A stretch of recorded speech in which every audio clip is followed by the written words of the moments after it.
Dilim na. Nagkakahangin na, lumalakas na hangin na ba? Bagyo na yata ito. Tol, kita ko pala yung charger mo doon sa taas. Gamitin mo ba? Gusto mo, sa akin muna. Mamaya mo lang, kunin mo lang, ilagay ko lang sa bulsa. Galing. Gamitin mo, sa akin lang. Nakahubad ka pa. Bagyo na nga, nakahubad ka pa. Parang hindi ka nalalamig ah. Mahambo na tol ah. Tignan mo yung bataan, hindi na nakikita oh.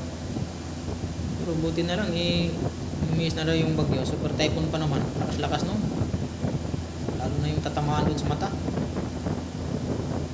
Saan ka punta tol? Nagkape ka ba dyan? Ano ng hangin oh. Ano ng kape tol? Mahiram ako ng kape. Sungit naman oh. Problema no. Hindi mo na ako pinansin eh. Problema no. Kape na nga. Mado yata yun ah.